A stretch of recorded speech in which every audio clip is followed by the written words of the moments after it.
They taught you to explain yourself, to be transparent, to be available on demand. But you noticed something strange. The people who are always explaining are the ones nobody listens to. The ones who move the world rarely speak at all. They let the world speak for them. You sense it when you pass buildings with no logos and doors that open only for those who do not ask. There is a hum under the city, the steady rhythm of those who learn the oldest lesson of power. Value rises as clarity falls. Explanation is liquidation. Mystery is a mint.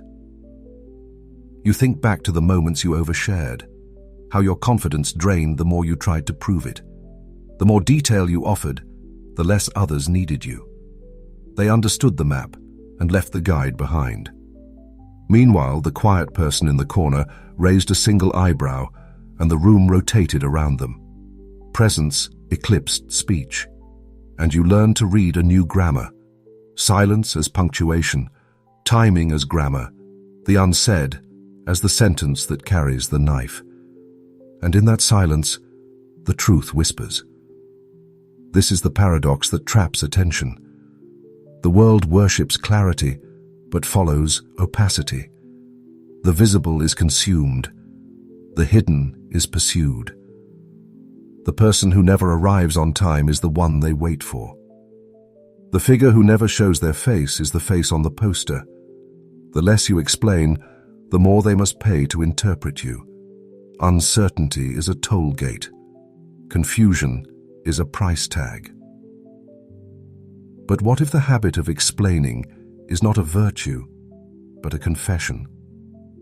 What if you have been performing submission all along, offering your inner workings like a bargain shelf, while those above you price their time by refusing inventory checks? What if power begins precisely where justification ends? Here's the part no one dares to admit. Transparency is demanded of the powerless to keep them defenseless. The audit is a ritual that belongs to servants. Masters operate in fog. The fog is not laziness, it is geometry. It extends distance, and distance changes everything. People consider you from afar, not as a peer to be probed, but as a horizon to be approached. From a horizon, even small hills look like mountains. So you begin to experiment. Fewer words, longer pauses. You answer questions with questions, not to be clever, but to allow others to expose their own maps. You release less data, but arrange it better. You don't chase meetings, you make meetings chase you. You stop posting your thoughts in real time and start letting your outcomes speak for you. Your presence grows heavier as your speech grows lighter. And in that silence, the truth whispers. Psychology explains why this works. The mind hates incomplete puzzles. It pours time, respect, and imagination into the missing pieces. When you give people too much, their thinking shuts off. You become familiar, flattened, safe. When you give them less, their thinking turns on. They work for you invisibly, defending you, projecting onto you, carrying your image into rooms you will never enter. They become unpaid clergy for your myth. And yet, the truth is darker. Mystery is not only a magnet, it is a shield.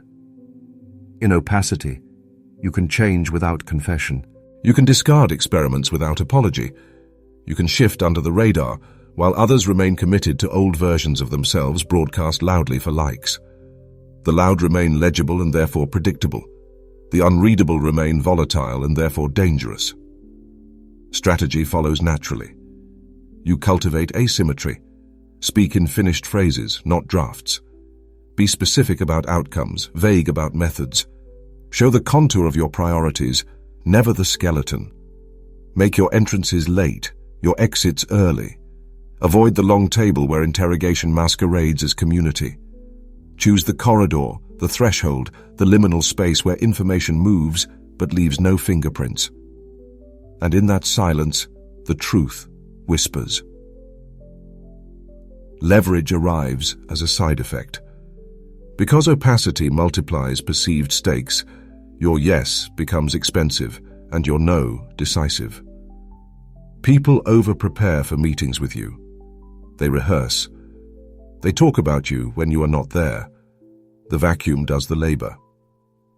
Mystery, properly weaponized, is not performance, it is policy. Control is the quiet craft of framing. Drip symbols, never answers. A book on your desk that implies a direction. A mentor's name mentioned once. A casual observation that becomes a rumor. These are not decorations, they are dials. Turned slowly, they tune the room. There is a conflict, of course. The animal part of you longs to be understood. You want to download yourself into someone and be blessed with their approval. But the price of that relief is sovereignty. To be fully seen is to be fully priced. And once they can price you, they can purchase you in pieces. So you evolve. You practice the discipline of absence, not hiding, holding. You trade the narcotic of immediate validation for the compound interest of mystique.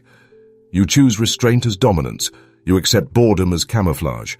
You let others sprint inside mazes while you redraw the maze. And in that silence, the truth whispers. Application is simple. Reduce statements. Amplify cues. Replace speeches with signals. Replace access with anticipation. Replace replies with results. Do less publicly, more precisely. Identify one place where you leak explanation and close the valve, then another, and another. The resolution lands like a soft blade. Absence becomes authority. You stop begging to be read. You become the text others annotate their lives against. You think money is arithmetic, input, output. But value is a play performed in slow motion. Price is not the measure of worth, it is the receipt for belief. The rich do not sell objects. They sell stories, rations of aura, wrapped in rituals that feel sacred, and therefore expensive. Imagine a room where an ordinary object is made extraordinary by choreography. The light lowers, the whisper spreads. Provenance is intoned like a prayer. A number appears not to describe, but to consecrate. People raise their hands as though in confession. They are not buying utility, they are buying proximity. To history, to status, to a narrative that will work on others when words fail. But what if the miracle is manufactured? What if scarcity is a script, not a fact? Behind this room there is another room. Shelves stacked with the unspectacular. The supply is there, silent. The myth requires hiding it, so a waitlist is engineered. A rumor is seeded. A drop is staged so the absence will burn. The absence is what sells, and in that silence, the truth whispers. Here's the part no one dares to admit. Wealth is a theater with ledgers attached. There is blocking. There are cues. There is lighting and staging and expertly timed silence. The money is real, but the magnet is imagined. The script is so well rehearsed that everyone believes it, even those who wrote it. The psychology is primitive. Status anxiety, mimicry. The fear of missing the signal that separates insiders from the obedient crowd. People pay to escape the shame of exclusion, and because shame is bottomless, price can climb forever as long as scarcity feels credible. The ritual, velvet ropes, embossed catalogues, celebrity whispers, binds the anxiety into a communal trance. Each bidder becomes a believer, and belief multiplies in groups. And yet, the truth is darker.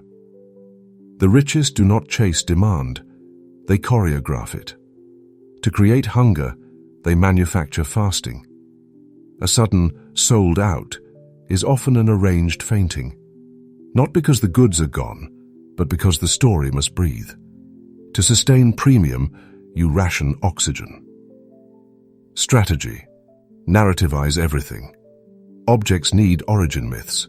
Services need secret recipes. Access needs thresholds that make entry a personality test. You do not merely price by cost. You price by the pain of waiting and the pride of belonging. You release in windows. You close doors on purpose. You let rumors do the marketing, because rumors wear a halo that ads cannot buy. And in that silence, the truth whispers. Leverage belongs to gatekeepers who monetize cues. They do not just collect money, they collect time. When people wait, they justify. When they justify, they evangelize.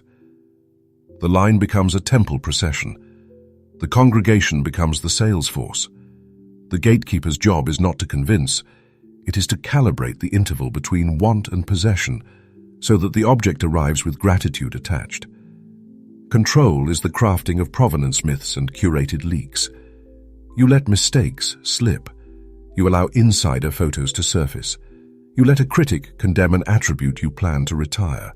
You conduct the choir of attention by dissonance and harmony. Never too much, never too little. When harmony grows dull, introduce a rumor. When dissonance grows loud, offer a limited reconciliation sold as a miracle return. The conflict arises when you stand outside the glass, watching a story bill itself to the crowd. The object is ordinary, the script is sublime. You feel the pull to condemn it, but condemnation still bows to the narrative. The real conflict is admitting you have paid for stories many times, paid attention, paid envy, paid time. The realization is not moral outrage, it is literacy. So you evolve. You stop taking price as truth. You ask, which ritual lifted this number? Which scarcity was staged? You learn to separate value for you from perceived value for them. You buy utility in silence, and you sell narrative in chorus. When you must charge, you do not argue features. You write ceremonies. You turn delivery into initiation. You create moments that can be retold without you in the room. And in that silence, the truth whispers. Application is ruthlessly practical. Audit what you sell for its myth, not just its function. If there is no myth, build one from authentic constraints. If there is no constraint, install one that matches your ethics. If there is no ritual, design a doorway that honors the buyer's dignity while sharpening their desire. Hide the surplus. Reveal the story. Let the witness do the work. Resolution. Money follows the best story, not the loudest, the most believable. Belief is a stage you build inside other minds, and when they perform on it, they pay you by making your story the background of their status. You imagine obedience as iron chains and harsh commands, but modern control is anesthetic, not violent. It arrives as convenience. It feels like care. And because it feels like care, you choose it for yourself. Think of the little trades: privacy for speed, attention for ease, agency for autopilot. One click, one tap, one thought. Reduction in friction, increase in dependence. You call it progress because it works. It works so well you stop noticing what you traded away. But what if the softness is the trap? What if comfort is the controller? When everything is smoothed for you, your inner muscles atrophy. Discomfort is the gym where judgment is trained. Remove the gym and you forget how to lift your own mind. Then you outsource it to feeds that predict your curiosity, to schedules that remind you who to be, to outrage that tells you where to aim. And in that silence, the truth whispers. Here's the part no one dares to admit. Obedience is cheaper than freedom. For those who build systems, compliant user says lower costs. So reward loops are engineered with precision, small pings of certainty, tiny candies for tiny behaviors, a stream of micro-approvals that keep you scrolling, tapping, nodding along.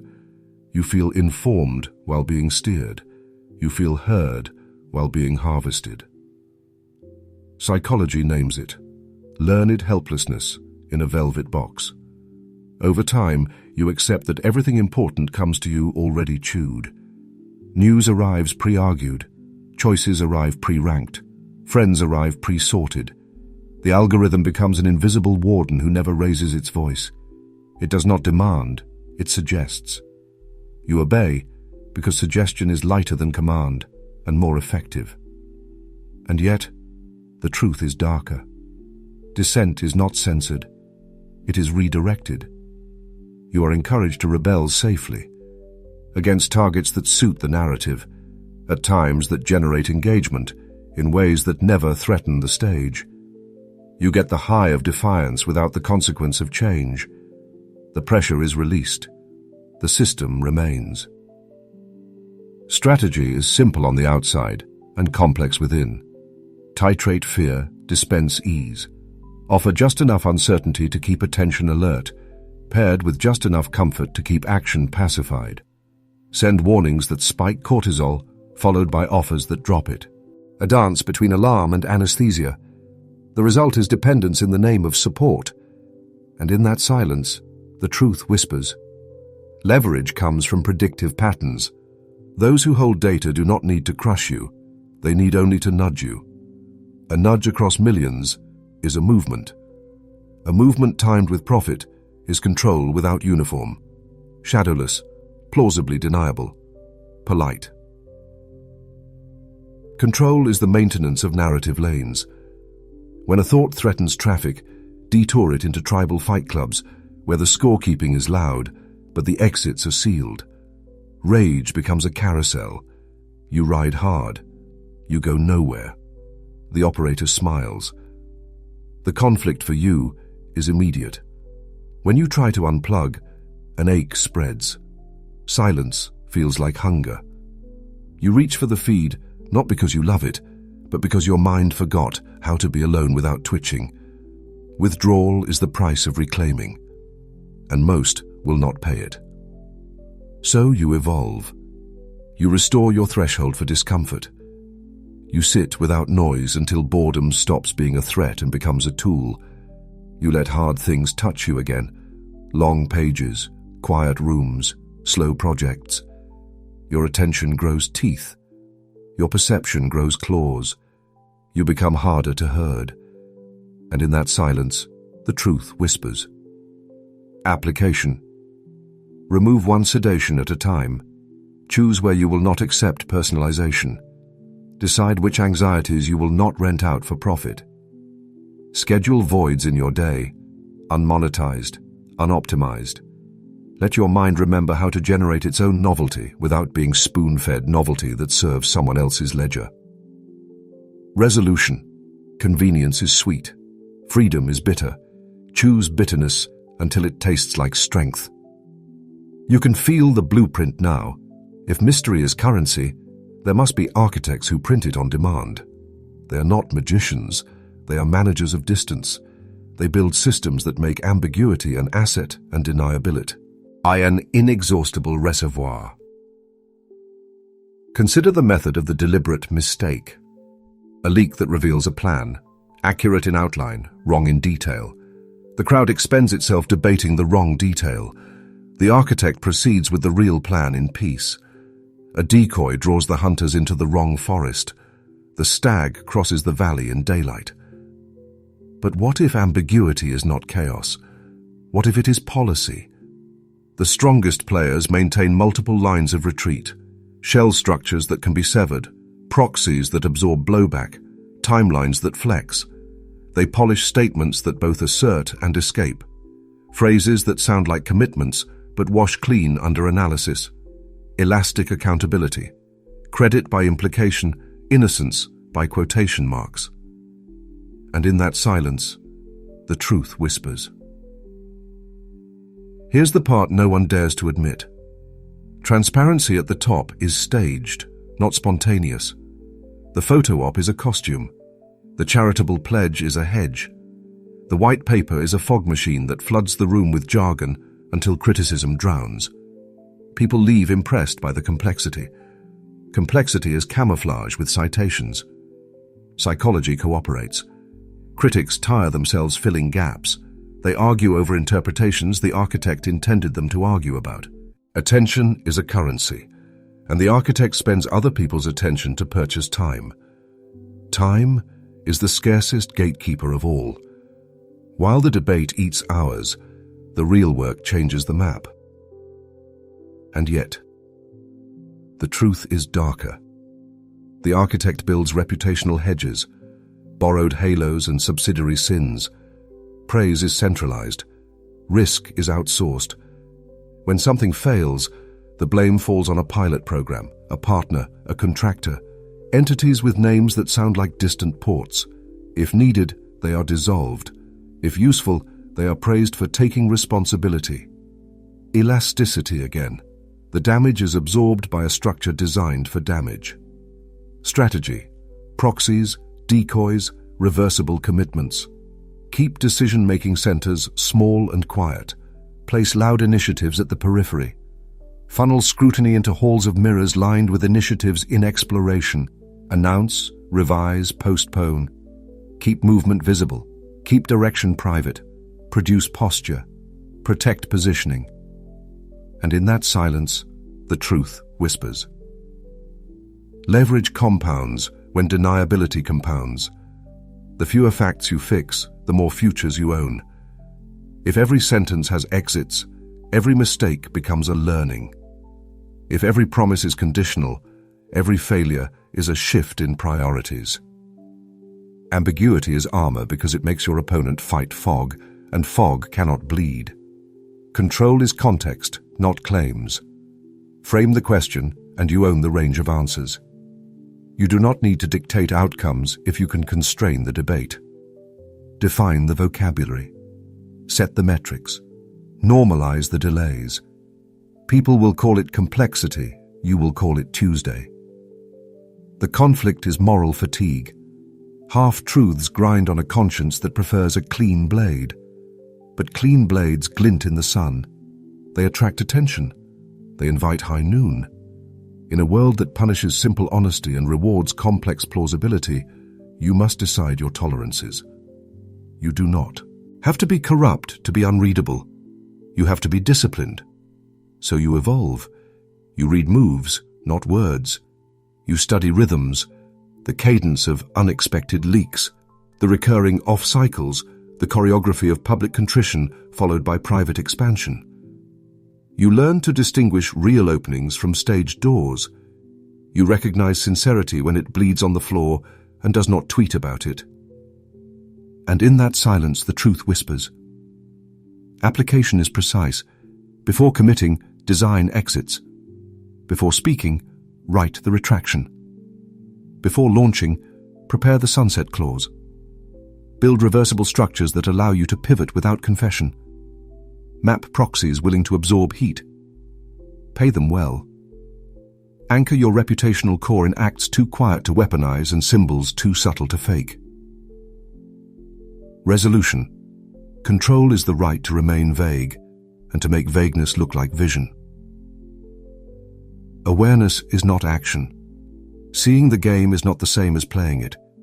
The last distance is the difference between literacy and leverage, between understanding how power moves and moving with it. You return to your work with a new map, not a conspiracy board with strings and pins, a quieter sketch, lines of force, habits of attention, seams you can pull without spectacle.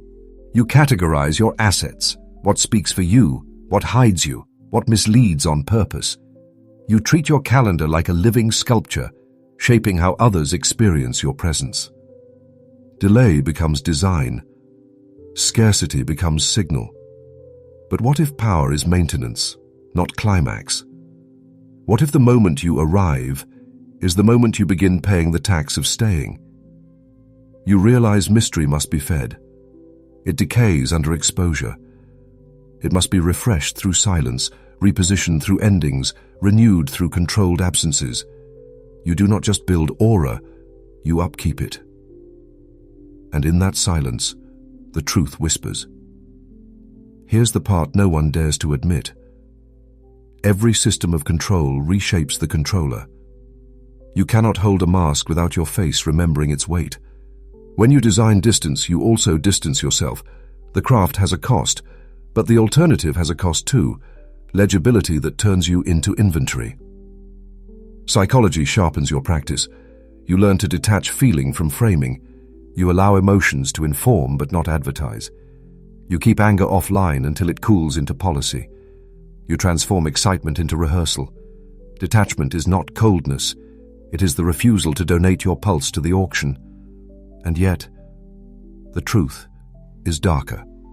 Some bridges must burn, not in noise, but in stillness. Access you once gave freely must be priced or closed. Your past self will tug at your sleeve, begging to be loved by everyone you outgrew. You thank them. You proceed. Power is not cruelty. It is hierarchy of commitments. You owe your future more than you owe your habits. Strategy now becomes maps of disclosure and crisis bleed-off. You define thresholds, what you reveal at 0, 25, 50, 75% completion. You prescript your apologies. You decide which mistakes you will own publicly and which you will fix privately. You designate reservoirs where criticism can drain without flooding the core.